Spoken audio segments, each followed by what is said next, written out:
Muy buenas tardes, bienvenidos, bienvenidas al Museo Canario en una jornada más de Arqueología Canaria. Hoy, como saben, continuamos con nuestro ciclo. Está apoyado por la Dirección General de Patrimonio Cultural, dirigido por Teresa Delgado Darias, conservadora del Museo Canario, y en el que en esta edición estamos centrados en nuevas investigaciones arqueológicas. Hoy vamos a hablar del mar, el mar tan importante para nosotros los canarios y fue también obviamente tan importante para los antiguos pobladores de las islas. Vamos a hablar en este caso de los guanches de Tenerife y lo vamos a hacer de la mano de Eduardo Mesa. Eduardo Mesa, doctor en Historia por la Universidad de La Laguna, técnico de la Dirección General de Patrimonio Cultural, docente, miembro del Grupo de Investigación de Arqueología del Territorio de la Universidad de La Laguna y que nos viene a hablar precisamente pues de a la malacofauna, nos viene a hablar del marisqueo, de cómo era el proceso de recolección de productos costeros en los antiguos habitantes de Tenerife y en concreto de Buenavista del Norte. Y nos va a hablar de todo esto para descubrirnos cómo afectaba eso a las formas y a las relaciones entre las poblaciones y ver qué diferencias podemos encontrar en los asentamientos de un tipo y de otro. Creo que es un tema muy interesante del que podemos sacar conclusiones más interesantes todavía. Les invitamos a que disfruten y también a que regresen con nosotros la próxima semana, ahora que se acerca el Ecuador de este programa. Eduardo, bienvenido, estás en tu casa. Muchísimas gracias.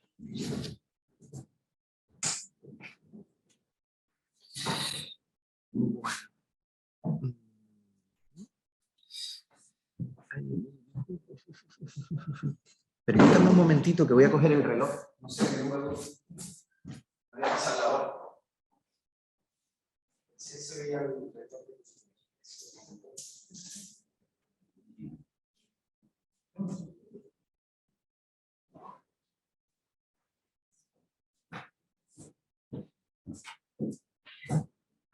Bueno, pues muchísimas gracias por la invitación. Para mí es un orgullo y es un placer venir a la isla de Gran Canaria pues, para hablar de otra de mis grandes pasiones, aunque actualmente la verdad que el trabajo no me permite prodigarme mucho en cuanto a investigación, que ya me gustaría a mí, entre criar a los niños y enseñas patrimonio, pues poco tiempo tengo para mi investigación. Pero bueno, en la medida de lo posible trato de estar vinculado, de leer mucho y esperando pues, el momento oportuno para continuar con mis trabajos, ¿no?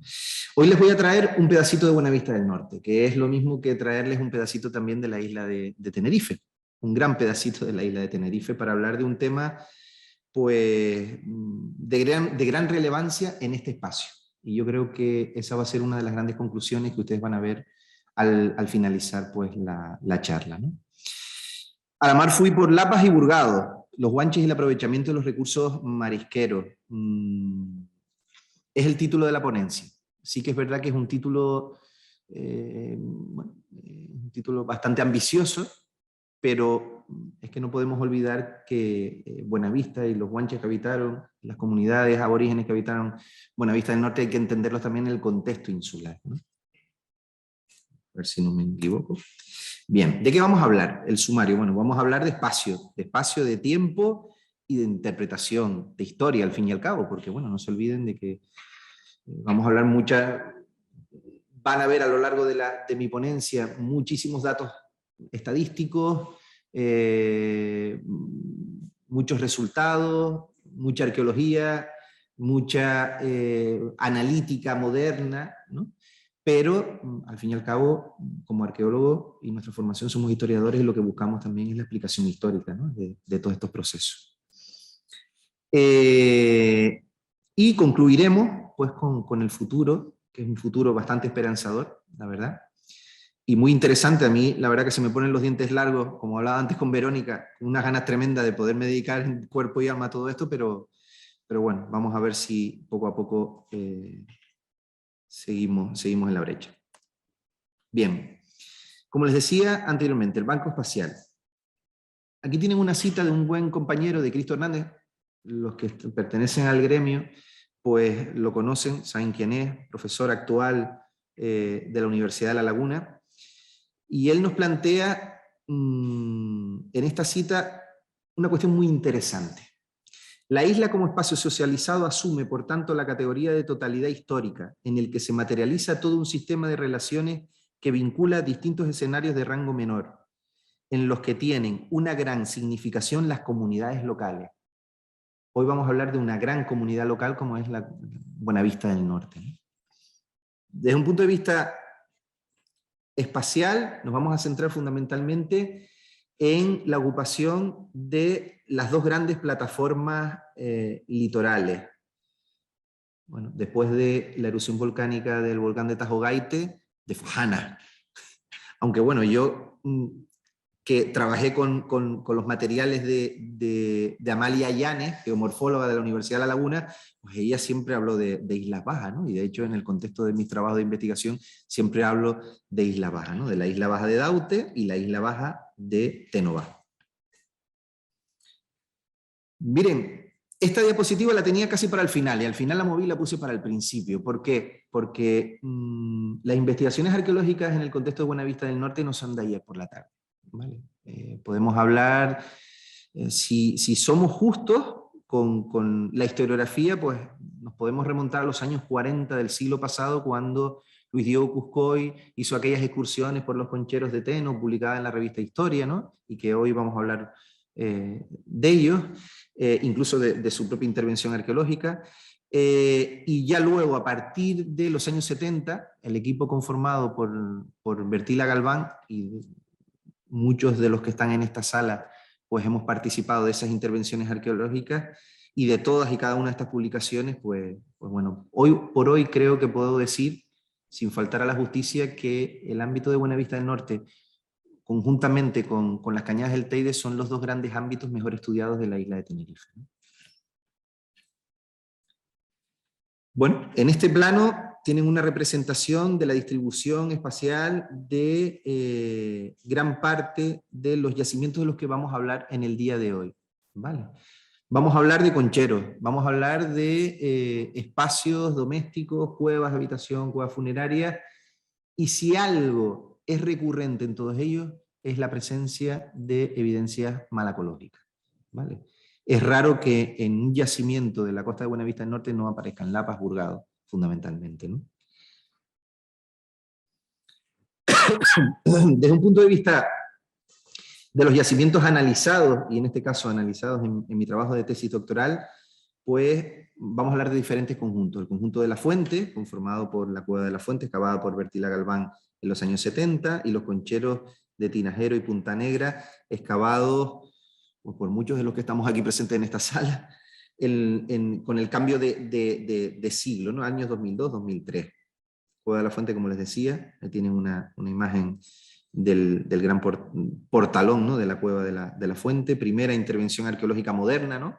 En los años finales de los años 70 por Bertila Galván, directora de esta campaña de excavación. Los concheros de Tinajero, en este caso con la secuencia estratigráfica. Aquí pueden ver una foto de detalle también de la superficie tan característica de los concheros.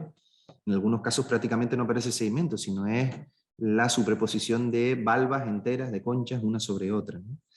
Separadas en algunos casos, tal y como lo advertimos en la excavación del Tinajero, por interfacies conformadas por matriz sedimentaria junto con valvas fragmentadas, ¿no? De las propias conchas. Y esto que tienen aquí son las tres muestras que analicé, en este caso desde la base, unidad 6, hasta la superficie del yacimiento, para mi trabajo de tesis doctoral, ¿no? Que coinciden además con las dos primeras concentraciones de restos malacológicos del propio yacimiento. Este es el conchero de Punta Negra. Si se fijan, la excavación de estos concheros, si ven bien la imagen, se van a dar cuenta cuál es el motivo, lo que las motivó, ¿no? En este caso, el campo de golf que tienen en el margen izquierdo y el sendero litoral que afectaba directamente, pues, a la integridad de estos espacios, ¿no? En el caso concreto del conchero de Punta Negra, es un conchero muy afectado, de época reciente y subreciente, incluso afectado por la propia construcción del campo de golf, y en aquel momento Bertila Galván planteó la posibilidad de consolidar in situ una superficie de lapa para dejarlo a modo de muestra al público en general, ¿no? Para explicar en qué consistía uno de estos depósitos, ¿no? Bueno, otro de los grandes conjuntos, el conjunto de las arenas, ¿vale? Conformado por la cueva de Arenas 3, que de hecho recientemente, este último año, se ha retomado la intervención arqueológica después del año 94-95, creo que fue la última excavación. Ha habido de hecho un campus de arqueología, donde han participado alumnos de las distintas universidades canarias. Otro de los contextos también que forman parte y que he analizado el material malacológico en mi tesis ha sido Arenas 1, que es un contexto funerario, también en el mismo espacio, la misma unidad de acogida donde veíamos, y a escasos metros, de la cueva de Arenas 3. ¿Vale? Aquí Verónica y Xavi podrían hablar muchísimo más que yo, pues, del contexto de esta cueva, ¿no? Aparecieron, creo recordar, 17 individuos en posición secundaria, donde hay elementos también que nos están hablando de un complejo ritual, como es la presencia de una estructura de combustión y toda una serie de elementos materiales en torno a ella. Y que los autores hablaron de un ritual asociado probablemente al homenaje, ¿no? y al vínculo entre los vivos y los muertos, ¿no? Bueno, y otro de los espacios también de los que hablaremos será precisamente de la parte de las evidencias malacológicas, el contexto de las estacas, ¿no? Las estacas es un yacimiento de los más interesantes de la Cuesta de Buenavista porque nos ha dado pues, la fecha, creo recordar, la fecha más antigua para el poblamiento humano de la isla de Tenerife, ¿vale? Una fecha que se ha revisado recientemente y que de aquella que hablaba del siglo IV, siglo II, hemos pasado pues, a una fecha mucho más concreta, que circunscribe el primer poblamiento humano hasta la fecha de la isla de Tenerife y de la costa de Buenavista del Norte en el cambio de era, siglo antes, siglo después, ¿vale? Básicamente. La cueva de las estacas 1 destaca fundamentalmente por esa larga secuencia de ocupación, ¿vale? Que va desde el primer poblamiento humano, hay una interfase con un momento muy significativo en el poblamiento humano de la costa de Buenavista del Norte, que coincide con el desplome de la visera, no es casual, de hecho es algo que hemos constatado en las diferentes prospecciones arqueológicas que se han desarrollado en el municipio. Pues yo le puedo decir que no hay cueva, no hay afloramiento rocoso que no tenga desprendimiento. Muy probablemente ese fenómeno está asociado a un momento de una gran sismicidad, y esa gran sismicidad probablemente haya que asociarla a fases eruptivas concretas, ¿no? Una imagen de la secuencia estratigráfica. Ese es el sondeo. En este caso, la fauna datada pertenece a la base de este sondeo. Y la cueva de Estacas 2, que es Estacas 1, Estacas 2, es el mismo, estábamos hablando del mismo contexto. Esto está a escasos metros de la cueva de habitación, y que aparecieron unos restos funerarios también, muy probablemente asociados a la fase final de la ocupación de la cueva. No tenemos datación en este caso, pero sí la cerámica que aparece representada tanto en la cueva de Estacas 2 como en el Estacas 1 perdón, pertenecen al grupo 1. Y quienes más o menos han manejado en algún momento pues, la cerámica, o conocen la cerámica aborigen de la isla de Tenerife, saben que no suele haber solapamiento de las fases cerámicas. Donde aparece la cerámica del grupo 1, no suele aparecer cerámica del grupo 2 o 2-3. Bien, desde un punto de vista, como les decía antes, hemos hablado de la parte espacial, ahora de la parte temporal. Miren, estas fechas que tenemos aquí, muy probablemente en los próximos meses saldrá un artículo con la revisión de todas ellas, ¿no? Ya les digo que estas son las fechas que se tenían hasta el momento, y que, bueno, no las tomen a consideración. Aquella que les decía yo de la base del yacimiento, habría que, no es tan antigua como se planteaba, y estaría asociado al cambio de era. Pero sí que es verdad que lo que es la fase final del poblamiento aborigen de la costa de Buenavista del Norte, que es lo que vamos a hablar fundamentalmente y en lo que me voy a centrar en la charla, es lo que mejor y mayor documentado tenemos, ¿vale? Pues prácticamente les vamos a hablar, o les voy a hablar pues de una fase que va pues desde el siglo X después de Cristo, pues hasta la fase final de la ocupación, coincidente con la conclusión de la fase de conquista, ¿no?, de la isla de Tenerife. Otro de las cuestiones también que les quería venir a hablar y que forman parte de mi tesis doctoral son los concheros de Buenavista del Norte. Bueno, pues tanto en la plataforma de Teno Bajo como en la plataforma costera de Buenavista del Norte hay presencia de concheros. Yo les diría que probablemente la mayor concentración de estas unidades arqueológicas de toda Canarias se sitúan en este espacio, ¿vale?, entre Daute, la plataforma costera de Daute, y Teno Bajo, ¿no? Estamos hablando pues alrededor de más de un centenar de unidades de concheros, ¿vale?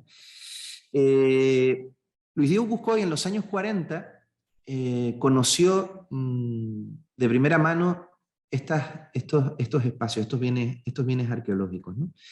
Él recuerda, y de hecho lo tiene publicado en la revista Historia, esas excursiones, ¿no? Son 2 excursiones que realiza a Teno Bajo, y él incluso se abre y confiesa que es muy complicado el inventario y la catalogación de estos bienes, porque ya les digo que en la costa de Teno, en concreto, pues las unidades de concheros, hay alrededor de 42 concheros, pero cada conchero además está conformado por diferentes unidades y cada unidad además está conformada por diferentes concentraciones.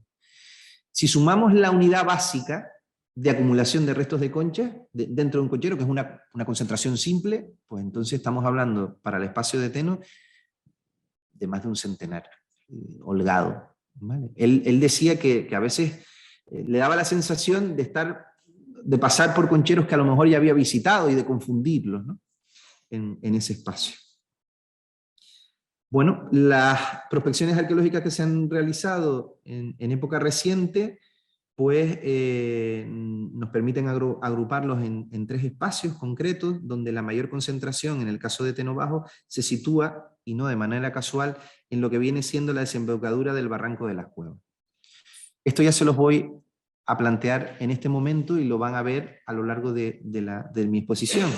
Hay una relación espacial significativa, y no solo espacial, en el contexto de Buenavista del Norte, por ejemplo, del espacio de la fuente y de las arenas, no solo es espacial, sino también a nivel cronológico, ¿vale?, de una relación entre los concheros y espacios domésticos, cuevas de habitación, para que ustedes me entiendan, ¿vale? En el caso, en este mapa también, en este plano es de la otra plataforma costera, no de Teno Bajo, sino de Buenavista del Norte, ¿vale?, aquella que está más al sector nororiental del municipio. Si se fijan, los puntos rojos son concheros y los puntos verdes son, a ver si se ve el cursor por aquí, los puntos verdes son espacios domésticos, cuevas de habitación fundamentalmente. Aquí no tenemos cronología, pero si se fijan hay una relación directa, espacial, entre unos espacios y otros, ¿no? Como les decía, a la hora de inventariar, de catalogar estos espacios arqueológicos, estos bienes arqueológicos, era necesario establecer unos criterios que permitieran la caracterización de estos espacios. Los van a entender perfectamente y una imagen vale más que 1000 palabras. Si yo les digo ahora qué elemento define o cuáles son las similitudes entre cada una de estas fotos, esto es la plataforma costera de Daute, esto también, de Buenavista, y esto es en Teno Bajo, pues lo que los define fundamentalmente es que son yacimientos al aire libre, son grandes depósitos de conchas, fundamentalmente de lapas, que están adosados siempre a afloramientos rocosos naturales, ¿vale? Si se fijan, pequeños afloramientos, ¿vale? Y al pie de los mismos aparecen pues esas grandes concentraciones de conchas. Esta es mejor. Y aquí pueden ver lo que les planteaba con anterioridad. Miren, esto es en Teno Bajo, esto es una colada vista en sección, ¿vale? Esto sería la morrena lateral izquierda de la colada, esto sería el frente de colada, la parte superior de la colada volcánica. Pues si se fijan, y lo que les comentaba con anterioridad, hay depósitos aquí en la parte superior y detrás. Esto sería un único conchero. ¿Por qué? Porque está asociado a la misma unidad de acogida. Pero dentro de esa formación de conchero tenemos distintas unidades. Aquí tendríamos una, aquí tendríamos otra. Esto que ven aquí debajo es la dispersión de todo este espacio, ¿vale? Otra en la parte superior y otra en el frente de colada. Aquí lo pueden ver mejor, ¿vale?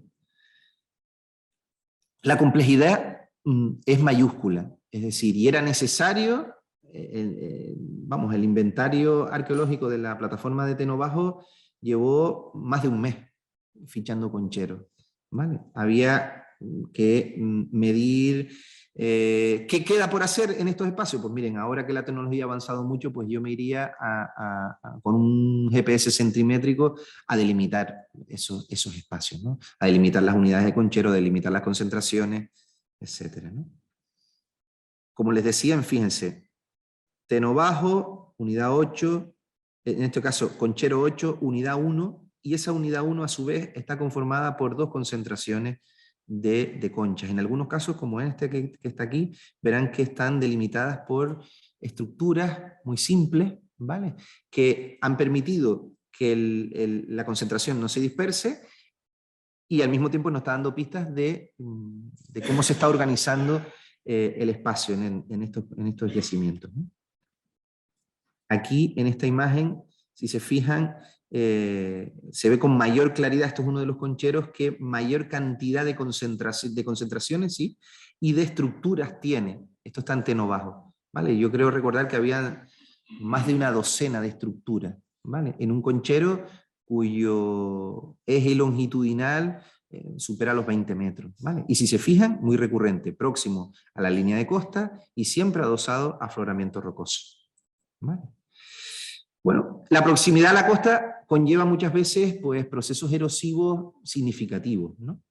Fíjense ustedes esta foto, ese día hacía una mar de fondo terrible y el spray marino, la marecía se metía y subía directamente y ocupaba todo lo que es el yacimiento. En algunos casos el devenir del tiempo ha generado cárcavas, bueno, en el propio territorio, que ha erosionado, en esta imagen la van a ver mejor. Fíjense ustedes, esta es la imagen del año 46, de la visita de Cuscoy a los concheros de Teno, y esto es una imagen del año 2008, ¿vale? Pues podemos decir que más de un tercio del depósito se ha perdido, ¿vale?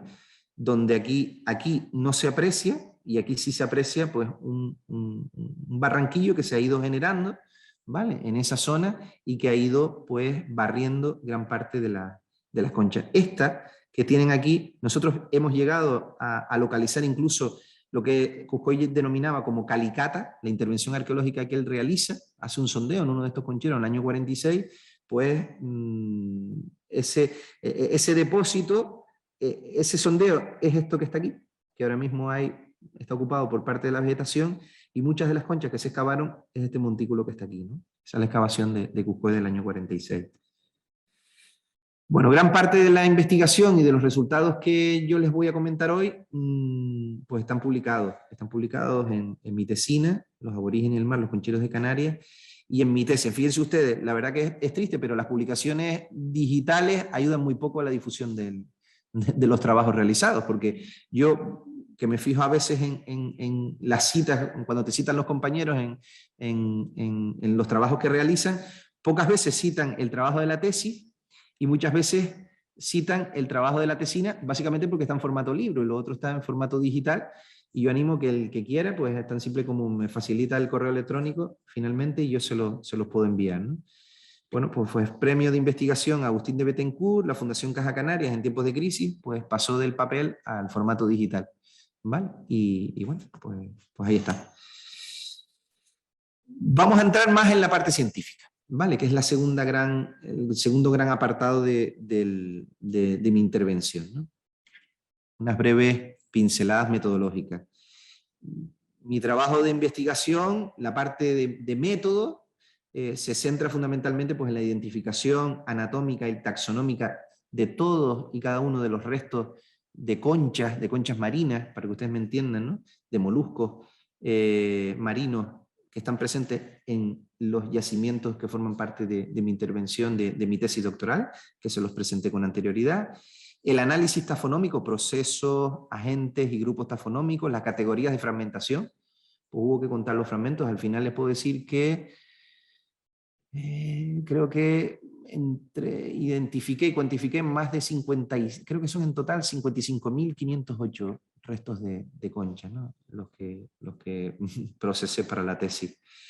El análisis de las huellas de extracción que me trajo de cabeza, si algo positivo tiene el registro malacológico del contexto de las Islas Canarias, es que se conserva muy bien, hasta el punto de que incluso podemos ver las huellas del impacto, en el caso de las lapas, para extraer, para sacar, para arrancar la concha, en este caso el molusco de la piedra, ¿no? De la roca a la que está adherida. Y el hecho de que se conserve también, pues al principio no, porque claro, eso no estaba en ningún lado. Yo recuerdo leer trabajos de concheros mesolíticos en el Cantábrico, en muchos casos concheros cementados. Imagínense, para excavar esos concheros era necesario cincel y martillo, difícilmente se iba a conservar pues ese tipo de evidencias. Pues en el caso de los contextos canarios, y creo que no me equivoco, de todas las islas, a poco que uno manipule las lapas se da cuenta del sitio exacto donde le dieron el golpe para extraerla, ¿no? En otros casos no se conservan, pero no se conservan porque no es evidente, y no es evidente porque probablemente el aborigen, el canario, el guanche, el benaurita, era tan hábil que no necesitaba del golpeo para sacar para extraer el molusco de la concha, de la roca a la que estaba adherida, ¿no? Bueno, pues ya les digo, me trajo de cabeza porque en un momento determinado empecé a ver que ya no era algo casual, que era algo significativo, y cuando ya llevaba meses procesando, contando, midiendo, clasificando por categorías de fragmentación, dije, pues, señores, hay que volver a empezar. Recuerdo una tarde en el laboratorio de prehistoria de la Universidad de La Laguna y decir, pues no me queda otro remedio que empezar otra vez de nuevo, porque esto no es casual, esto ya empieza a tener una cierta empieza a ser muy significativo y no lo puedo dejar atrás, ¿vale? Y así lo hice. Los índices de cuantificación, el análisis biométrico, que hace referencia en este caso a la longitud de conchas de lapas y burgados fundamentalmente, y el análisis estadístico, ¿no? Con el que voy a cerrar pues, mi intervención. Como les decía, las diferentes categorías de fragmentación, ¿no? Fragmentos apicales, todo esto había que diferenciar, sumar, cuantificar, diferenciar, en este caso, qué elementos, qué conchas las podemos o no son útiles para el número mínimo de individuos, ¿vale? De los que no tienen elementos anatómicos que nos permitan individualizar la muestra, ¿vale? Aquellos que están familiarizados con la zooarqueología lo entenderán perfectamente, porque hallar el número de restos, número mínimo de individuos y demás es el padre nuestro de cualquier investigación en zooarqueología, ¿no? Les he puesto básicamente las especies mejor representadas, ¿no? En este caso el análisis biométrico, ¿no? Las medidas que hacíamos, fundamentalmente lo que es la longitud, el eje longitudinal, el ancho y la altura de la lapa también, y de las conchas espiraladas, en este caso, ¿no? De los burgados, de las estramonitas. Y pasamos rápidamente a la muestra malacológica. ¿Qué especies están representadas en los contextos arqueológicos de la costa de Buenavista y por extensión de Tenerife fundamentalmente? Pues las 4 especies de lapa: Patela crenata, lapa negra, Patela uliciponensis, lapa blanca, Patela piperata, también llamada lapa soleada, y la Patela candei. Bueno, Patela candei, un único ejemplar. O sea que esa teoría peregrina de que no hay Patela candei en las islas occidentales porque los guanches las extinguieron, lo pueden desterrar. Mi amigo Gustavo, amigo común también de algunos de los que estamos en la sala, él es especialista en patélidos en Canarias y tiene trabajos en este sentido, trabajos comunes que yo he participado con él, y hoy por hoy podemos decir que la especie, en este caso la lapa majorera, para que ustedes me entiendan, no era una especie significativa en las costas occidentales. Bueno, ni significativa. Se ha localizado algún ejemplar, pero piensen ustedes que la dispersión larvaria en algún caso pues llegó una larvita, ancló en la costa de Tenerife y ahí se reprodujo. Bueno, se reprodujo no, ahí creció, sin posibilidad de reproducción, ¿vale? Bueno, y dentro de las especies malacológicas mejor representadas estarían los burgados, ¿no? El Forcus auciatus fundamentalmente, y en menor medida las estramonitas, y la oreja de mar, la liotis y ya de forma casi testimonial las columbelas o los tectarios, ¿no? Los burgados de la sal. ¿En qué zonas habitan fundamentalmente? Pues el mesolitoral, la zona media, ¿no? Es decir, ese espacio que queda normalmente en fase emergida, pues, según las mareas, ¿no? En las pleamares fundamentalmente. Bueno, en las pleamares no, en las bajamares. Y dentro de todo el espectro de yacimientos arqueológicos y de espacios que les he hablado de Buenavista del Norte, nos vamos a centrar fundamentalmente en el conjunto de la fuente y de las arenas. A partir de ahora, vamos a profundizar en dos parámetros, o tres mejor dicho. En el parámetro espacial, en el temporal, porque vamos a comparar, ese ha consistido mi trabajo de investigación, en la comparación de las muestras malacológicas presentes en esos espacios y que además fueran coincidentes a nivel cronológico. ¿Vale? Si queremos plantear una visión diacrónica que ocurre con el aprovechamiento de estos recursos como con cualquier otra evidencia arqueológica, es necesario comparar registros que además sean coincidentes a nivel cronológico también, ¿no? Y además, registros tan diversos como los restos de moluscos presentes en los contextos habitacionales y en los concheros, que a partir de un momento determinado son contemporáneos en el tiempo. Es decir, fíjense ustedes, estamos hablando de un espacio donde la distancia entre los concheros y la cueva de habitación más próxima, que es contemporánea a partir de un momento determinado, como les he dicho, Cueva de la Fuente, Concheros de Tinajero y Punta Negra, pues el dominio visual es evidente. Y la distancia, pues yo creo que no son ni 200 metros en línea recta, ¿vale? A nivel cronológico, como les decía, nos vamos a centrar fundamentalmente en la fase final de ocupación, en este caso a partir del siglo X en adelante, ¿vale? Y compararemos las muestras malacológicas del conchero de Tinajero, conchero de Punta Negra y de los contextos habitacionales de las arenas y la fuente. Como les digo, los datos que se exponen son el resultado del análisis comparado de los registros malacológicos pertenecientes a las unidades que les he indicado. En este caso tenemos nivel 2, unidad 2 de la Cueva de la Fuente. Nivel 2 también, cronológicamente contemporáneo, a Arenas 3. Si se fijan, a nivel de distribución, de presencia de taxones, hay una gran recurrencia, ¿vale? La pa blanca y la pa negra fundamentalmente son las que predominan, pero fíjense en un dato, fíjense en los burgados, la cantidad de burgados que hay, ¿vale? Significativa. Si nos vamos al contexto de los concheros, que además son contemporáneos a este momento de ocupación de los espacios domésticos, nos damos cuenta de que los burgados son prácticamente, la presencia es insignificante. Y ustedes miran, bueno, pero es que los burgados a lo mejor hay una conservación diferencial porque son espacios al aire libre. Sí, y es verdad, hay una conservación diferencial, se conservan peor, ¿vale? De hecho, los que están, pues difícilmente hemos podido hallar o establecer análisis biométrico porque en el proceso de excavación nos encontramos el reguerillo nacarado, como digo yo, simplemente al pasar la brocha se deshacían. Pero conservamos las columelas y a través de las columelas teníamos el número mínimo de individuos, ¿vale? O sea que la evidencia anatómica para la cuantificación la teníamos, ¿vale? Primera gran diferencia entre espacios domésticos, ¿vale? Cuevas de habitación y concheros, ¿vale? Los espacios domésticos hay mayor diversidad taxonómica. En los espacios de conchero, fundamentalmente, más del 98-99% son restos de lapa. ¿Vale? Vamos a ir ahondando en esas diferencias. En el caso de los burgados, si se fijan, comparamos estrictamente los burgados, en este caso de los dos contextos habitacionales. El análisis estadístico que hemos realizado nos da que no hay diferencias a nivel biométrico. En este caso, en cuanto a talla. Si se fijan, la clase modal dominante está en torno, coinciden plenamente, entre los 18 y los 20 milímetros. Una gran coincidencia.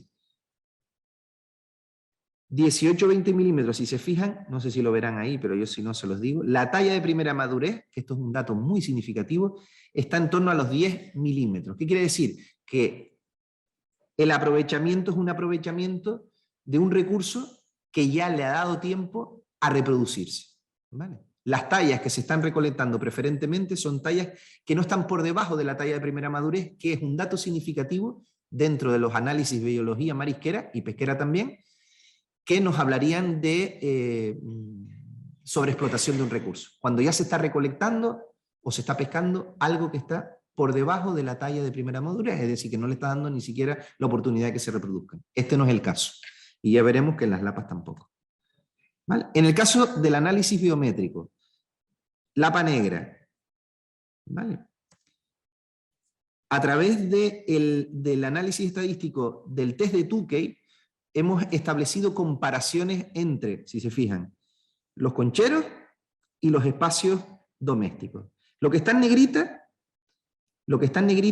nos está informando, nos está hablando de diferencias significativas en cuanto a la talla. Fíjense dónde están las diferencias entre el conchero y no punta negra, que es otro conchero. En este caso de la lapa negra, de Patella crenata. Pero sí que vemos diferencias significativas en cuanto a la longitud, en cuanto a la clase modal, entre el conchero y los contextos domésticos. Lo mismo ocurre si lo comparamos, en este caso, la fuente y tinajero, o las arenas con los otros espacios. Fíjense ustedes. Lapa negra, cueva de la fuente y cueva de las arenas, mismo espacio doméstico, coincidentes desde un punto de vista cronológico. Clase modal está, es decir, la clase modal hace referencia a la longitud de la lapa, que está entre 40 y 45 milímetros, ¿vale? En ambos casos hay coincidencia plena. Si nos vamos al conchero, en este caso, fíjense ustedes, la talla de primera madurez, 36 milímetros, estamos muy lejos, ¿no? Es decir, hay una recolección de ejemplares que están ya en edad adulta, ¿no? Por lo tanto, no podríamos hablar de sobreexplotación en ningún caso. Si nos vamos al conchero del tinajero, fíjense ustedes la clase modal preferente de recolección está entre los 45 y 50 milímetros. Siempre, ya lo veremos, es algo significativo y recurrente. En los concheros, la clase modal preferente de recolección está normalmente por encima de lo que vemos en los contextos domésticos. ¿Vale? ¿Qué quiere decir eso? Que se está recolectando preferentemente aquello que tiene una mayor talla. ¿Vale? Y de hecho, la asimetría hace referencia hacia qué lado tiende la gráfica, pues hay una simetría en estos casos de tendencia positiva, es decir, hay una preferencia en el caso de los concheros de recolectar aquello que tiene mayor talla. ¿Vale? En los contextos domésticos no es así. En los contextos domésticos vemos que hay, en cuanto a la distribución de tallas que van desde ejemplares más pequeños a ejemplares mayores. Eso, en cualquier contexto, no solo en Canarias, en el Mesolítico Cantábrico, en cualquier sitio, es siempre indicativo de aprovechamiento del recurso de forma cotidiana, para que ustedes me entiendan. Si ustedes van hoy y recolectan lo que hay, como dirían los bomberos, una gambuesita de lapa, y dentro de 2 semanas también, o mañana mismo, pues cogerás grande, cogerás más pequeño, a lo mejor no vas tú, va el niño, ¿vale? Va un anciano, recolecta aquello que está más a mano. Cuando nos estamos moviendo en espacios domésticos, en espacios habitacionales, la distribución de las tallas es mucho más variable. Hay ejemplares más pequeños, ejemplares de mayor talla y ejemplares que están en edad adulta, por decirlo de alguna forma, ¿no? En el caso de la lapa blanca, si se fijan, ocurre exactamente lo mismo. Diferencia significativa a nivel de talla y no es porque lo diga yo, lo dice la estadística, ¿no? Entre el conchero y los contextos habitacionales. ¿Vale? Clase modal, fíjense ustedes, coincidencia plena entre, y estamos hablando de otro taxón, ya no estamos en la lapa negra, lapa blanca, la fuente y las arenas, 2 espacios domésticos, clase modal 35-40 milímetros, ¿vale? Talla primera madurez de la lapa blanca está en los 26 milímetros, con lo cual estamos muy por encima de lo que son, ya estos ejemplares se han podido reproducir en más de una ocasión. Y fíjense ustedes, conchero del tinajero, clase modal 40-45 milímetros. Siempre por encima, siempre hay una preferencia, en el caso de los concheros, por la recolección de ejemplares de mayor talla. Vamos ya cerrando, ya concluyendo. Análisis de las huellas de extracción. Bueno, cuando yo me encuentro esto, había que sistematizar pues, toda esa información. En aquel momento traté de obtener la mayor información posible en relación a esta variable. Pues localizaba, sectoricé la lapa en 6 sectores, a ver, 6 no, 1, 2, 3, 4, 5, 6, y después el anterior y el posterior, medial derecho y medial izquierdo, y recogí información también referente a la tipología de la muesca que quedaba en la concha. Fundamentalmente son de 2 tipos, o bien rectilínea o bien en forma semicircular o de tendencia semicircular, dependerá estrictamente del instrumento, o depende estrictamente del instrumento que están utilizando, o bien un lapero muy similar a lo que se utiliza en la actualidad, en este caso de piedra, o bien lo que bien podría ser muy parecido a lo que en contexto mesolítico asturiense son los picos asturienses, probablemente alguna piedra pues, con un filo romo o ligeramente abusado que les permitiera también extraer o sea, arrancar la concha o el molusco de la piedra y dejando esa pequeña muesca. Quizás el dato más significativo lo encontramos fundamentalmente en la longitud, porque también se me ocurrió medir la longitud. ¿Vale? Y aquí vemos también que hay diferencias significativas entre la longitud de las huellas de las lapas de los concheros frente a los espacios domésticos. ¿Vale? Hicimos, en este caso también aplicamos el test de Tukey, comparamos las muestras, en este caso la longitud, y vemos que hay diferencias significativas entre el conchero y la fuente y las arenas, pero no con respecto al otro conchero. ¿Vale? Y ustedes me preguntarán, uy, ¿qué se me va esto? ¿Qué diferencia significativa? Pues estamos hablando de diferencias milimétricas. La huella es milimétricamente mayor. 1 milímetro, milímetro y pico. Claro, milímetro y pico en una muestra de 100 lapas no es significativo, pero de varios miles ya empieza a ser algo recurrente. Pues la huella es mayor en las lapas de los contextos de conchero que en los contextos domésticos. Claro, uno empieza a darle vueltas y dice, bueno, ¿y por qué? ¿A qué se debe eso? ¿No? Probablemente se debe, o la razón que nosotros hemos encontrado explicativa, se debe al tipo de recolección que se está realizando. Claro, si tú vas de manera cotidiana, pues no es lo mismo que ir a recolectar en un momento determinado, con unas bajamares determinadas, que tienes la presión de que la marea suba, y no es lo mismo ir de forma cotidiana, que tú vas y recolectas con toda la tranquilidad del mundo, a ir a recolectar en momentos concretos, ¿no? Ahí les voy dando pistas también para la siguiente fase, que es la de la interpretación y la explicación, ¿no?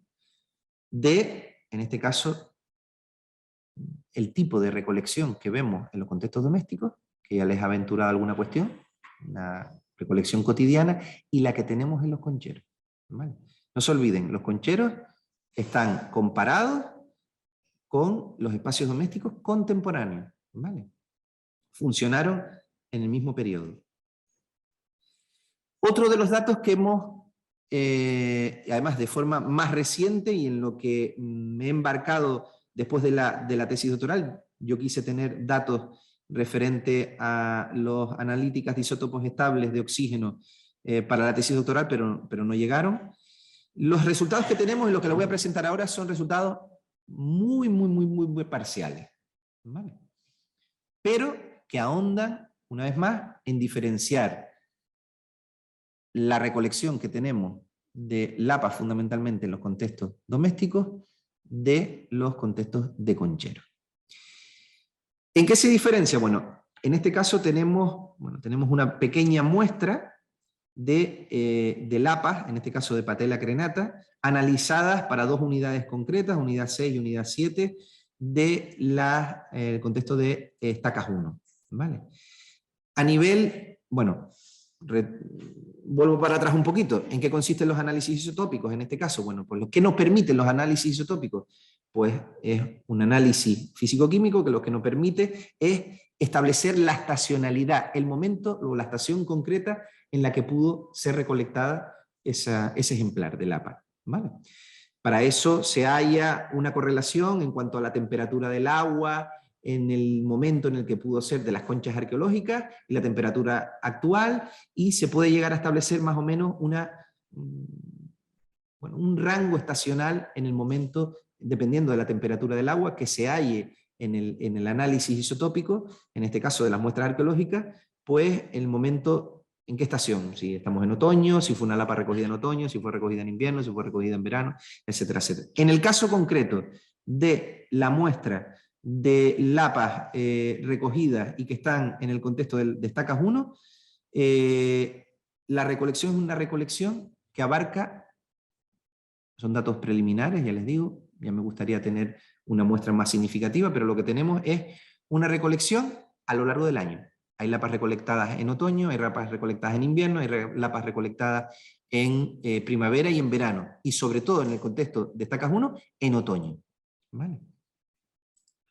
¿Qué ocurre con las muestras que hemos procesado y de las que tenemos isótopos estables para el contexto de los concheros, no de Buenavista, pero sí de Teno Bajo, que se agrupan fundamentalmente en periodo cálido? Han sido recolectadas lo que viene siendo entre mayo, fundamentalmente, y septiembre-octubre. Pero sobre todo en septiembre-octubre. ¿Por qué lo sabemos? Por la temperatura del agua y la temperatura del agua habitual en esos meses del año. ¿Vale? Pues ya les digo que, para lo que no lo sepa, coincide con una de las grandes mareas, con las mareas equinocciales. Una gran marea que, para que ustedes me entiendan, en momentos determinados, en días concretos del mes de septiembre, son las mareas que aquí se conocen con el nombre de las mareas del Pino, creo.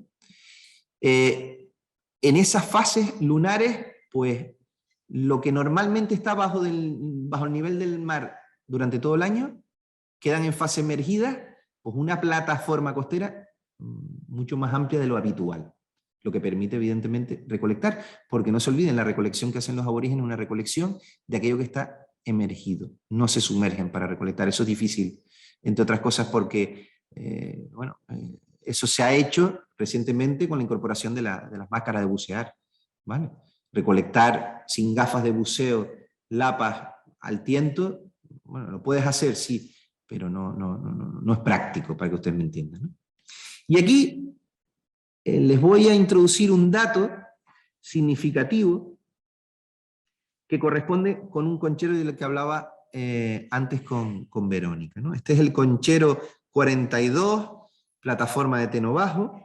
Fíjense las temperaturas del agua que nos dio en el periodo en el que fueron recolectadas. 24 grados, casi 25 grados, 26, 26, 24,7, 23,8, 25,4, 24,7.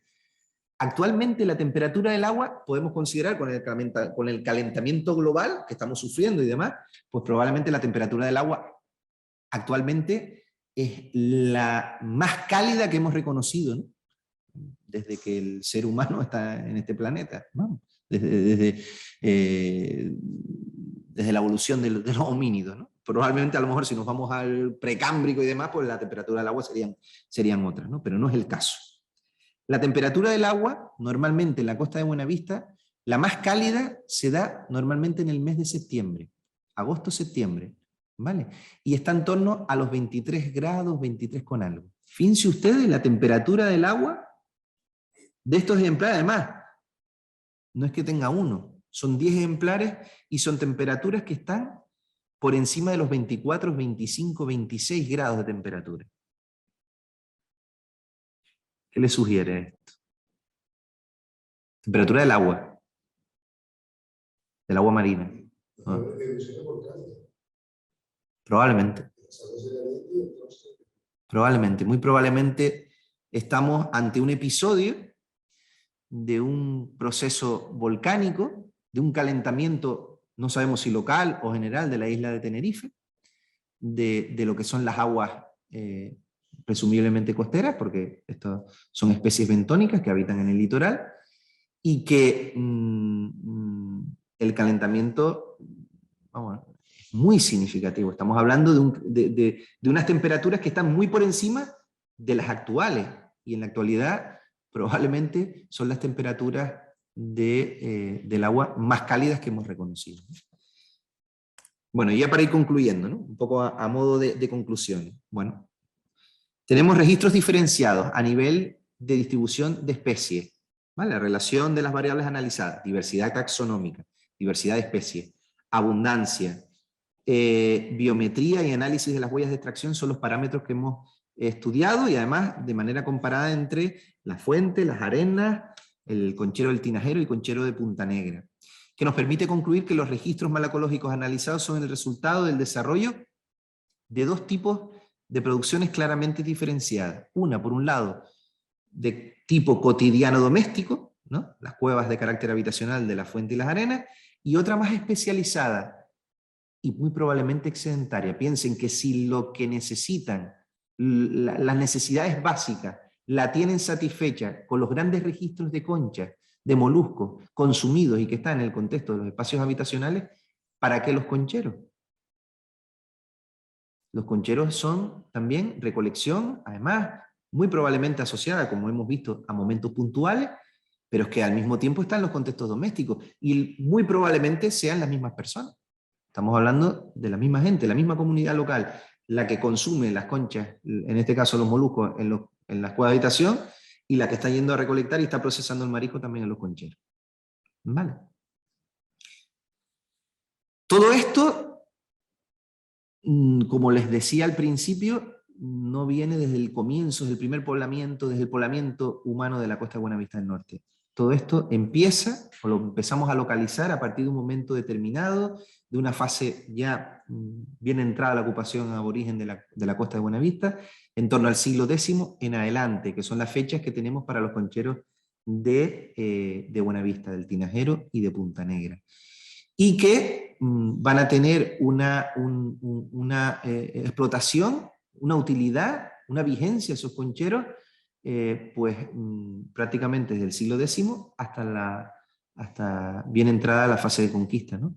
de la isla de Tenerife, y que coincidirá en el tiempo, evidentemente, con los espacios domésticos, ¿no? ¿Por qué aparecen los concheros? Pues piensen ustedes, si estamos hablando de incrementar la recolección, ya no me satisface estrictamente lo que tenemos en lo que yo consumo, pues muy probablemente está asociada a un proceso de generar un excedente, ¿vale?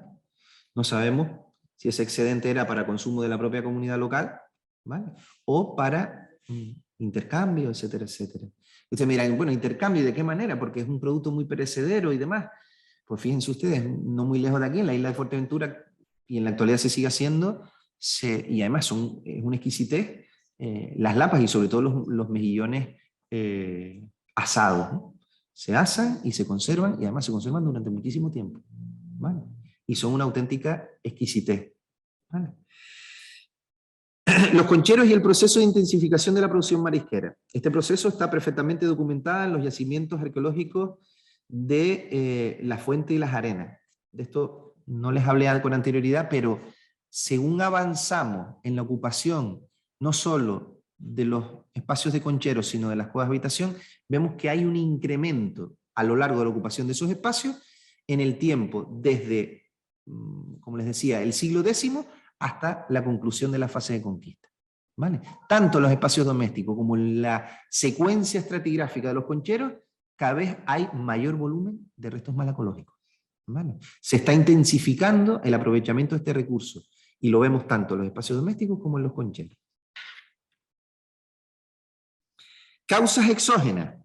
Bueno, pues en estas fechas tardías del poblamiento aborigen, la interacción con los conquistadores debió ser cada vez más intensa, ¿no? Apropiándose, como saben ustedes, esto aparece en las crónicas también, ¿no? La competencia, en algunos casos por el aprovechamiento de los recursos bióticos, ¿no?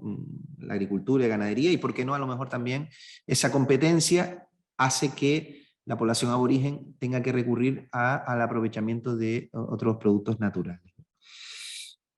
Pero yo creo más particularmente que hay unas causas endógenas, ¿no? El aumento de la producción marisquera a partir del siglo XV es evidente en los contextos arqueológicos analizados, ¿vale?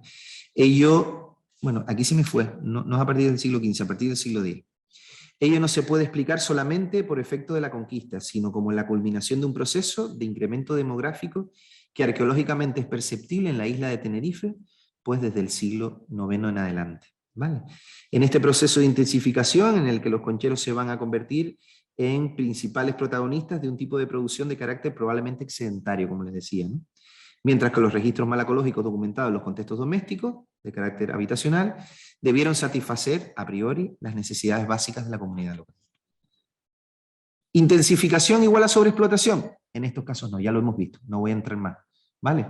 Porque hay una recolección, incluso una recolección que se fija fundamentalmente en los ejemplares de mayor porte, y esos ejemplares están muy por encima de las tallas de primera madurez. No podemos hablar de sobreexplotación del recurso, ¿no? ¿Evidencias de una recolección sostenible? Sí, pero yo creo que es una recolección sostenible casi de forma natural, ¿vale? ¿Cuándo podemos hablar en esta tierra, en Canarias, de sobreexplotación de recursos? Pues ustedes lo saben, también, igual que yo. Siglo XX, fundamentalmente. Y mediados del siglo XX, cuando se incorporan las máquinas de bucear, es el momento en el que más caña le están dando a los recursos bentónicos de estas islas, ¿no? Bueno, ya para concluir, hablar acerca de otras cuestiones que tienen que ver posiblemente con la organización de la recolección marisquera, ¿no? Subsistencia, control y gestión. La subsistencia en un ámbito insular, con unos recursos naturales limitados, conlleva la necesidad de controlar, ¿vale? Su desarrollo a fin de no esquilmar en poco tiempo aquellos bienes que permiten la reproducción biológica de la comunidad, ¿vale? ¿Qué les voy a decir aquí? Que ustedes saben, en algunos casos de yacimientos arqueológicos donde se habla incluso de prácticas, infanticidios y demás, ¿no? En el contexto de la isla de Gran Canaria, y que nos está hablando también de cuestiones que muy probablemente está hablando acerca bueno, del control de la población y de lo que la capacidad de carga del propio contexto insular, ¿no? De lo que puede ofrecer desde un punto de vista alimenticio, ¿no? Dicho control es posible que afectase al propio acceso al recurso con el objetivo de gestionarlo de forma más productiva. Eso lo tenemos bastante bien constatado para los recursos agropastoriles, ¿no? Y de hecho las crónicas, relatos, fuentes narrativas y demás hacen referencia a ese control, ¿no? ¿Por qué no pensar que a lo mejor pudo haber en el contexto de Buenavista del Norte y en una fase ya avanzada, pues un cierto control en el aprovechamiento de este recurso, ¿no? Para ello tenemos una cita concreta de Betancur Alfonso, muy significativa y que fue todo pues, un hallazgo cuando la leí, que dice así, ¿no? Y se aprovechaban ciertas, está hablando precisamente de les pongo en contexto, esto es para la zona de Sibora. El barranco de Sibora es costa de Los Silos, y Los Silos es el municipio limítrofe con Buenavista del Norte. ¿Vale? Pues dice así Betancur Alfonso: aprovechaban ciertas épocas del año las grandes mareas, refiriéndose a la población aborigen siempre, para organizar la acogida colectiva del marisco bajo la dirección del Estado y preparar esta reserva alimenticia con destino a los depósitos públicos. Por esta razón se encuentran aún los restos en enormes cantidades, aunque no lo dice, pero muy probablemente se está refiriendo a los concheros. Dice, en varios puntos de la costa, en este caso de Los Silos. Dice, a medida que los mariscadores se apoderaban del marisco, otros lo transportaban a determinados lugares. Los concheros, probablemente, que es donde se está procesando, donde se está descarnando, en este caso se desposee la concha, porque la concha no interesa, y se separa del molusco, que es lo que se aprovecha, ¿no?, como elemento alimenticio. A medida que los mariscadores se apoderaban del marisco, otros lo transportaban a determinados lugares, donde habían encargados de separar la carne de la concha para curarla. Vale. Y bueno, ya con esto concluyo. Normalmente, cuando hablo de Buenavista, siempre termino con esta misma diapositiva. Esto es el contexto de las estacas. Pues miren, yo creo que todos los que nos dedicamos en mayor o menor medida a la arqueología, y en este caso a la arqueología, nos une un vínculo muy estrecho con...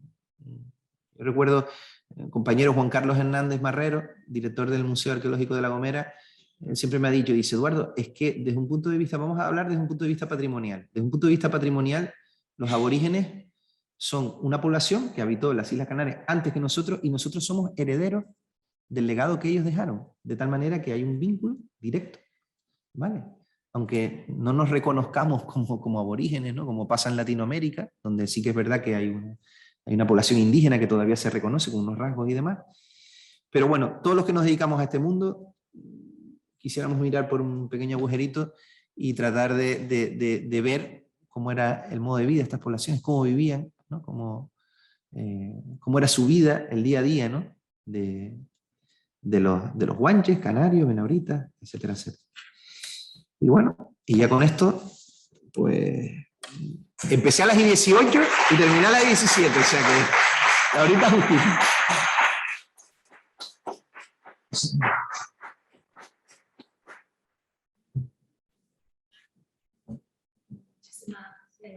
Muchísimas gracias, Eduardo, por la magnífica presentación, ¿no?, y el análisis de esa explotación, de ese aprovechamiento de los recursos marisqueros. Y gracias por ajustarte al tiempo también. Para mí, vamos, estoy orgulloso de mí mismo, sobre todo por haberme ajustado al tiempo. Completamente de acuerdo. Pero muy bien, la verdad. Miren, vamos a hacer como siempre, damos paso a preguntas en la sala, así como también a preguntas a través del chat. Si quieren empezamos en la sala, quien tenga preguntas. Yo no sé me gusta la arqueología, pero no tengo los conocimientos de un especialista. Por lo que yo deduzco, donde hay mayor cantidad de conchas y de barba, es decir, que en su entorno hay mayor poblamiento. No necesariamente, no necesariamente. ¿Cómo surge esa concha que va a depositar? Pues en este caso, las poblaciones que habitan en ese entorno y que están haciendo pues acopio de los recursos naturales que ahí predominan, ¿no? En este caso, pues no solo hay conchas marinas, hay también restos de peces.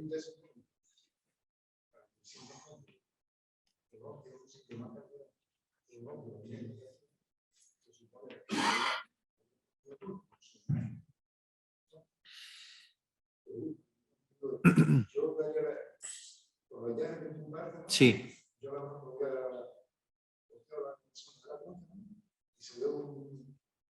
Un grupo, un hoyo con muchísimas conchas, y bueno, podrá haber por aquí un poblamiento de origen. Porque si consumen, se supone que la población tiene que hacer. Probablemente sí, claro. Claro, en este caso, esos depósitos, y en el caso de Buenavista del Norte, son depósitos que las conchas por sí mismas difícilmente las podemos ascribir a un periodo histórico. Sí. Perdón. Había que repetir las preguntas porque están comentando que no se escuchan las preguntas en el... Sí, vale, la pregunta de la sala, claro. Bueno, pues ¿su nombre, caballero?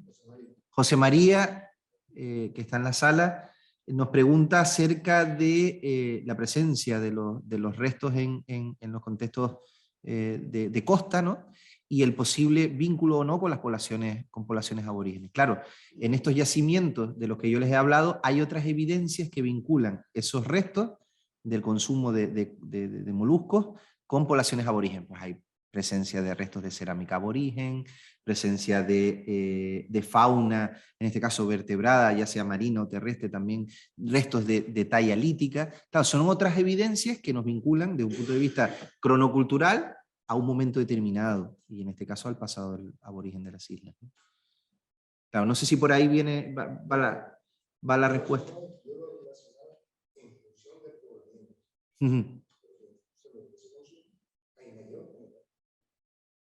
Claro, en este caso, el incremento de lo que yo les hablaba, el razonamiento, la explicación que nosotros le damos, ese incremento progresivo, muy probablemente no se incrementa la explotación de un recurso si no hay una necesidad específica. Y la necesidad específica probablemente, muy probablemente está relacionada a un incremento poblacional, claro. Pregunta Antonio Jiménez. Bueno, decirte que hay muchas personas felicitándote por la presentación. Gracias. Dice que en algunos contextos arqueológicos de ámbito doméstico de la isla de Gran Canaria se han documentado restos de patelas que aparecen cubiertos con una sustancia de color rojizo u ocre. Si se sabe de qué podría tratarse, y la pregunta también es si aparece también en Tenerife. No he tenido esa... o sea, en los contextos que yo he analizado en Tenerife, no solo los de Buenavista del Norte, esas sustancias adheridas no las hemos documentado. Me consta y en algún caso las he visto aquí en la isla de Gran Canaria. Pero no sé si es por una cuestión de precipitación sedimentaria y que en este caso se adhiere a la superficie de la concha. Quiero recordar, en la muestra de La Cerera había algo parecido a eso. No sé si la pregunta va, o los tiros van por el tema de que a lo mejor estuvieran en contacto con otras sustancias, tipo manteca y demás, y que quede algún tipo de residuo. Yo creo que por ahí no va la cosa, ¿no? Tiene que ver más con una cuestión de índole natural, un proceso, diría yo, físico, ¿no? De precipitación de sustancias, de minerales y demás que se precipitan y se adhieren al carbonato cálcico, ¿no? A la aragonita de las conchas. ¿En qué medida se puede la dieta de esa zona? ¿En qué porcentaje puede estar la aceleración de productos, de la concha, con otro alimento, como puede ser la cabra, puede ser en otra fuente alimenticia?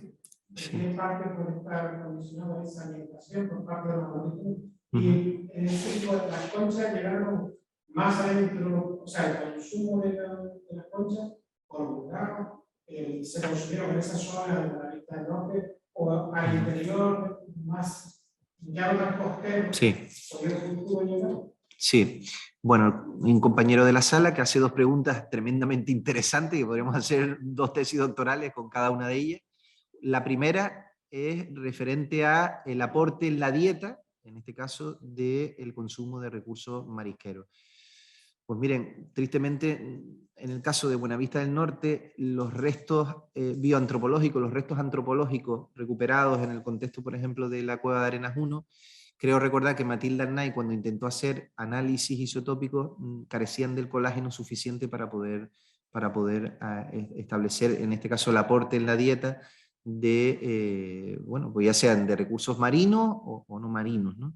Y todavía es una gran incógnita. Pero sí que es verdad que hay otras evidencias que a lo mejor no tienen que ver con el propio consumo, pero sí con la recurrencia y con la recurrencia de estas poblaciones y el contacto con el medio marino, ¿no? Y son, pues, bueno, el caso de las exostosis auriculares, ¿no? El engrosamiento propio de los huesos del oído, en este caso, no sé si lo estoy diciendo bien, ¿sabe? Y que está íntimamente vinculado, pues, al contacto reiterado, lo denominan como el mal del surfista, ¿no? En muchos casos, y es como consecuencia ese engrosamiento excesivo, ese trauma, se localiza en los huesos propios del oído y está asociado al reiterado contacto con aguas frías, y no solo el contacto, sino también en la fase a sumergirse debajo del agua, ¿no? Y hay algunos casos en los restos de Arenas 1 que se localizó este tipo de evidencia, ¿no? Y que aquí además en Gran Canaria es muy típico, ¿no? En algunos contextos funerarios que aparezcan ese tipo de malformaciones, ¿no? O sea, y con respecto a la segunda pregunta, que tiene que ver con las evidencias, si constatamos evidencias de conchas marinas, por ejemplo, o el consumo de recursos marinos más allá de lo que viene siendo el contexto litoral, pues mire, les voy a decir una cosa. En las prospecciones arqueológicas que he hecho en la isla de Tenerife, no solo en el contexto de Buenavista del Norte, sino en muchísimos municipios, hay algo recurrente, y es que cuanto más nos alejamos de la costa, menos restos de conchas hay en los contextos aborígenes, ya sean de cueva o en cualquier otro contexto. ¿Eso quiere decir que no consumieran lapa? No necesariamente, ¿vale? Se pueden llevar, en este caso el molusco, procesado y consumirlo al interior. Ya no está dejando el elemento diagnóstico que es la concha, y no la tendríamos en la costa. ¿Vale? Fíjense ustedes, les voy a dar un dato. En un proyecto que desarrollamos en el contexto de la isla de La Gomera, con el compañero Juan Carlos Hernández Marrero, era un proyecto que pretendía pues, un inventario exhaustivo de los concheros aborígenes de la isla de La Gomera, y luego llevaba aparejado un trabajo etnoarqueológico de entrevistas a gente mayor que estuviese muy relacionada con el medio marino. Allí no hay mariscadores profesionales como los hay en la Costa da Morte de Gallega, ni mucho menos. Hay gente que se dedicó a la mar, y al mismo tiempo que iban a pescar, pues recolectaban lapas y burgados y demás. Y a una pregunta que le hacíamos referente a qué hacían cuando iban a mariscar, siempre, y a la pregunta de, y bueno, hacían como dice, no, los guanches, los antiguos, como dicen en La Gomera, dejan las cáscaras en la costa, que son los concheros, que además ellos lo denominan así también. Dice, en nuestro caso nos llevábamos también la concha. Y por ejemplo, en el entorno a las casas, al caserío de Arguamul, en la costa norte de La Gomera, en Vallehermoso, municipio de Vallehermoso, pues te puedes ver concheros históricos, recientes o subrecientes, alrededor de las casas. Es decir, se llevaban para arriba, para la casa, la concha y el molusco también. Y no desconchaban en la costa. Ellos decían que eso era típico de los antiguos. Pregunta en streaming Mari Carmen Machado, dice que en un momento dado dijiste que actualmente los mejillones asados se comercializan o se transportan para intercambiar tradicionalmente, por ejemplo, en Lanzarote, ¿no? Te pregunta si se han encontrado restos de combustión o de uso de fuego. Bueno, lo de que... Eso no lo dije yo, lo de Lanzarote Fuerteventura, sí que es verdad que es típico, actualmente se hace en Fuerteventura sobre todo, ¿no? Y en Lanzarote también. Pero sí que es verdad que los restos de combustión están presentes en el caso de los concheros, además de forma muy significativa, porque los restos de fuego están presentes en los concheros, sí, de forma recurrente. Pero ¿qué tipo de restos de combustión hay? Pues son restos, fundamentalmente son cenizas. Los restos de combustión están en íntima asociación al tipo de combustible que están utilizando. Si son, perdón, si es un combustible muy leñoso, pues los restos de esa combustión, de ese fuego, pues estarán presentes pues, carbones de tamaño medio, de gran tamaño y demás. En el caso de los concheros, son restos fundamentalmente de ceniza o de microcarbones, y eso está muy vinculado a la materia prima que están utilizando para hacer fuego. Muy probablemente matorral bajo, aulagas, que tiene una gran fuerza calórica, espontánea, que dura muy poco, y además es súper apropiada para esta fase del asado. Se sigue haciendo en Fuerteventura, de hecho, esas camas de mejillones que ponen lo que son las aulagas, y sobre las aulagas el mejillón abierto. Claro, la aulaga prende, de forma, la capacidad calórica es importante, pero no es excesiva hasta el punto de que pueda quemar o que pueda calcinar, en este caso el mejillón, sino todo lo contrario, que se hace vamos, que quede en su punto, por decirlo de alguna forma, en su punto de asado, ¿no? Para que ustedes me entiendan. Vuelvo a preguntar, dice que sí hay restos de fuego en las conchas. Restos de fuego en las conchas. Claro, sí que los hay, pero el problema de las conchas es que con el paso del tiempo, el carbonato cálcico, que es el elemento, desde un punto de vista del porcentaje de formación de la concha, es el predominante. Después hay otros elementos más duraderos, como las aragonitas y demás. Es lo primero que se pierde. Se pierde la escultura, se pierde la coloración natural, se pierde incluso la coloración de las conchas si han estado expuestas al fuego. ¿Qué nos quedan? Pues fundamentalmente conchas que nosotros identificamos perfectamente que han estado puestas al fuego en los casos en los que han llegado a niveles de carbonización o de calcinación.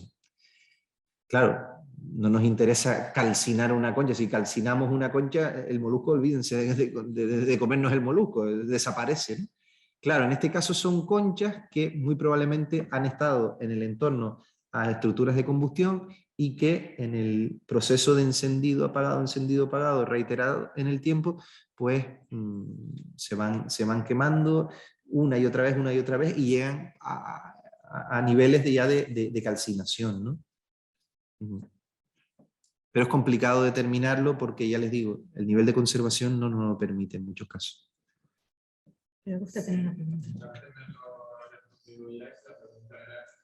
Se salía del tema.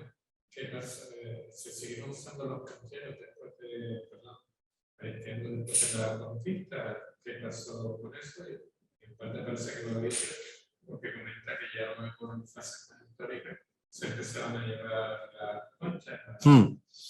Probablemente, en el caso de Buenavista del Norte, tenemos fechas que perdón, si la pregunta es referente a la utilización de esos espacios, en el caso de los concheros, más allá de lo que es la fase de conquista, ¿no? Nosotros creemos que para el caso de Buenavista del Norte, con las cronologías, no tanto de los concheros, pero sí de otros espacios, en el caso de las arenas, que hay fechas recientes que se nos van más allá, es decir, tenemos contextos típicamente aborigen, con fechas ya que nos vamos ligeramente más allá de lo que es la fase de finalización de la conquista, o incluso también en el caso de una de las cuevas excavadas por los chicos de ProRed, en el Barranco del Palmar, que creo que son cronologías, si no me equivoco, Carlos, en torno al siglo XVI, ¿no? Ya da...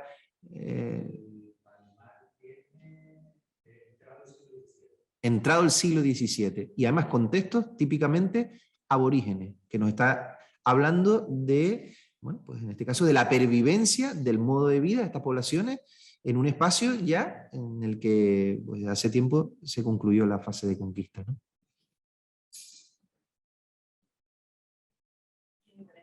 Bueno.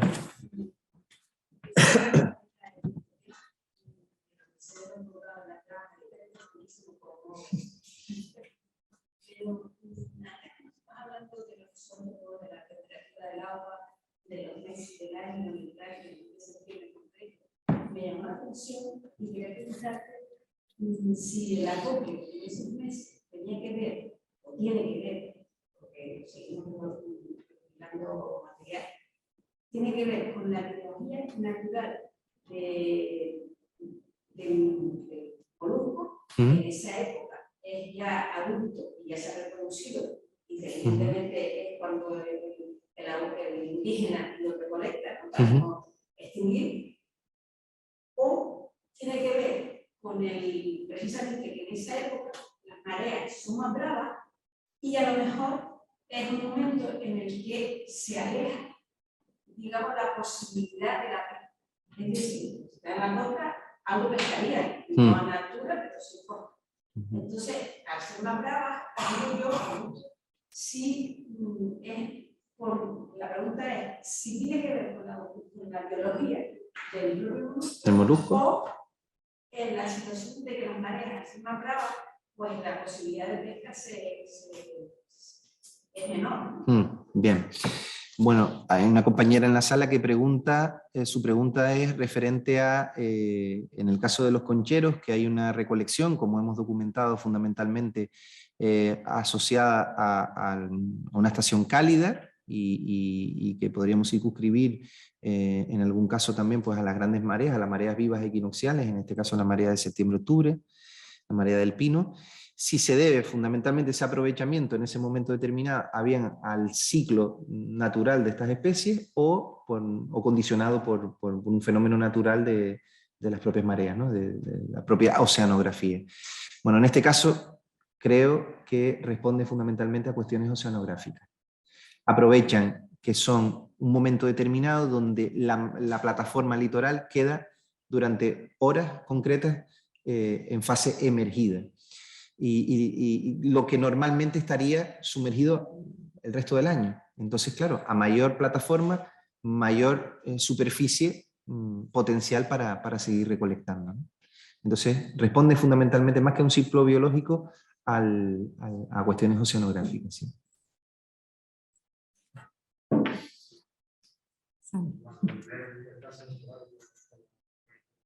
Y yo voy a hacer dos preguntas.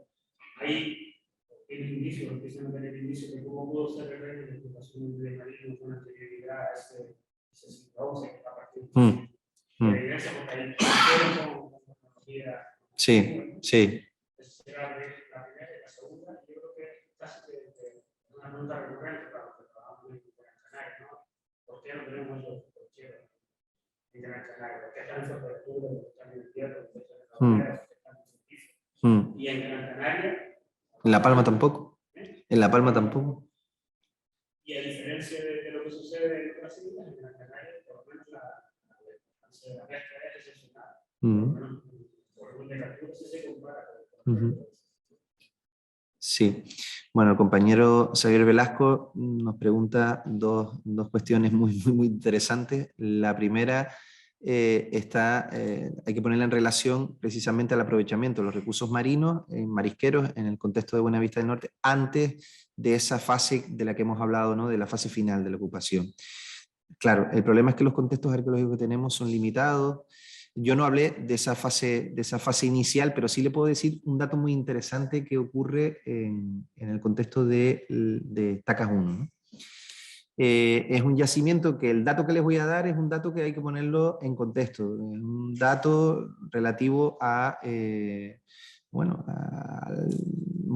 primer momento de ocupación de la plataforma costera de Buenavista del Norte, y hay que relacionarlo al yacimiento en concreto de Estacas 1. Claro, es un yacimiento que no está excavado en su totalidad. El dato que les voy a decir es de un sondeo que se realiza y que llega hasta la base del yacimiento. ¿Yo qué hago? Analizo las especies malacológicas que están presentes a lo largo de esa secuencia estratigráfica, desde la base pues, hasta la superficie del yacimiento.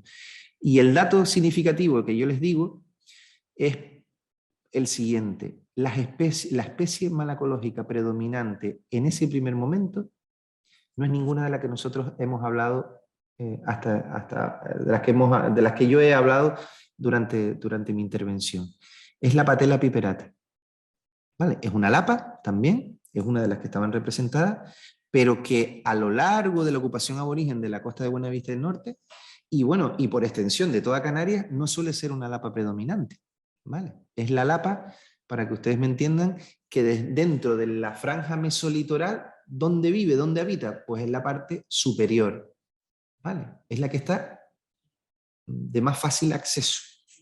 Piensen ustedes que estas poblaciones llegan, empiezan a experimentar con un territorio, ¿vale?, que desconocen, aquello que les permiten, y claro, evidentemente empiezan a experimentar con aquello que está más cercano, lo que está más a mano.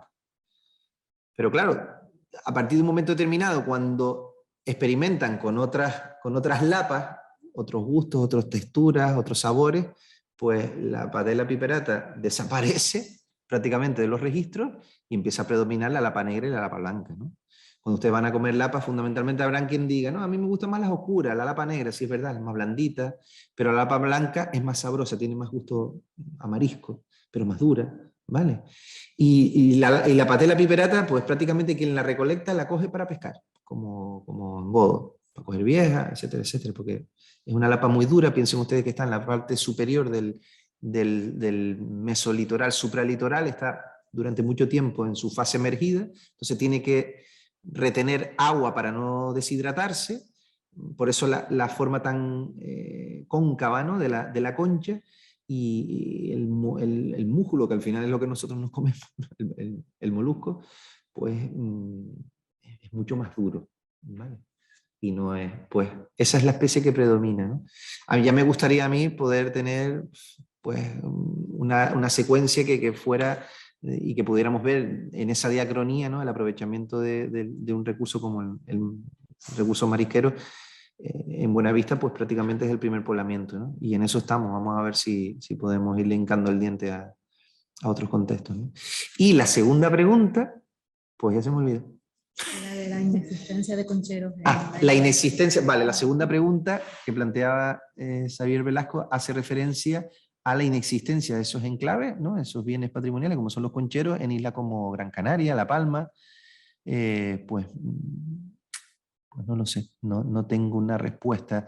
Sí que es verdad que si hay dos islas en el archipiélago que presentan mayor similitud desde un punto de vista estructural de los depósitos de concheros, son Tenerife y La Gomera. Es más, no solo desde un punto de vista del propio depósito en sí, sino incluso hasta de la propia orientación de los concheros. En la costa de Buenavista, miras hacia la isla de La Gomera y vas a ver costa de Vallehermoso, los órganos, y es esa fachada precisamente la que mayor concentración de concheros presenta en la isla de La Gomera, ¿no? Y bueno, en el Hierro sí que es verdad que hay depósitos de concheros, hay depósitos que se han pensado también que son de concheros, y yo creo que son el basurero de un espacio habitacional, de una cueva de hábitat también, que a menudo también se confunde eso, ¿no? De hablar de concheros, que ustedes han visto, no es lo mismo en el caso de Tenerife un conchero que un espacio habitacional, que yo espero que eso haya quedado meridianamente claro. En otros contextos insulares, a menudo se ha hablado de conchero cuando teníamos que haber hablado del basurero de un espacio habitacional. ¿Vale? Para que ustedes se hagan una idea, un conchero, básicamente lo que vamos a ver es lo que ha quedado reflejado principalmente desde el punto de vista de actividades productivas, es el procesado del marisco, la principal actividad productiva. Si nos vamos a un espacio doméstico, hay otro tipo de evidencias, las evidencias son mucho más ricas, más diversas, que nos están hablando de otras actividades productivas que se están desarrollando en el contexto de ese espacio doméstico. ¿Vale? Cuando a menudo pensamos que un depósito de concheros, porque por el simple hecho de que haya un volumen de conchas muy significativo, nos encontramos otras evidencias que las podemos asociar a otras actividades productivas, pues ahí nos empieza a chirriar la utilización del concepto de conchero, y a lo mejor tendríamos que hablar más de un depósito que está vinculado pues, a un depósito vinculado a un espacio doméstico, donde hay están presentes más cantidad de actividades productivas, ¿no? ¿Pregunta? Bueno, una última que pregunta Agustín Fuentes, diciendo, hablan de espacios relacionados con lugares de cultos al mar. Me imagino que será una pregunta más en relación con el tema del simbolismo en torno al mar que pueda existir. Sí, bueno, en algún caso, más que el culto al mar, las crónicas, fuentes narrativas y demás, sí que es verdad, para el caso concreto, por ejemplo, del Hierro, se hablaba o se ha querido ver, por ejemplo, las ceremonias, no sé si el concepto es Guatitaboa o Guatatiboa, ahora mismo dudo un poco, ¿no? Entre una cosa y otra, y que eran esas comidas rituales y demás que hablaban para el caso concreto de los bimbapes o bimbaches, y hay quien incluso la llegó a asociar a los concheros, ¿no? Como con el propósito de esas comidas rituales. No sé, en el caso de la isla del Hierro puede ser, en el caso de, y eso no se lo comenté antes, pero el hecho de que la costa de Buenavista, tanto la plataforma costera de Teno como la de Buenavista, esté jalonada prácticamente de concheros, es porque en ese ejercicio de recolección consideramos que lo que está haciendo la población es desplazarse, recolecta en esa fase de esas mareas vivas, recolecta esa franja de costa, procesa y se va desplazando a lo largo de la costa, y por eso los concheros aparecen diseminados por todo el frente litoral, ¿no? Eso es una hipótesis que barajamos, y digo que es una hipótesis porque nos falta tener más dataciones y ver el momento en el que están, el momento útil de esos espacios, y ver si es verdad que hay ese desplazamiento horizontal, ¿no? A lo largo de la costa. Presumiblemente es así, y bueno, lo planteamos desde el sentido común, ¿no? Por otro lado. Bueno, pues si no hay más preguntas, pasamos ya a finalizar la jornada de hoy. Agradecer desde luego a Eduardo Mesa el haber compartido esta tarde con nosotros.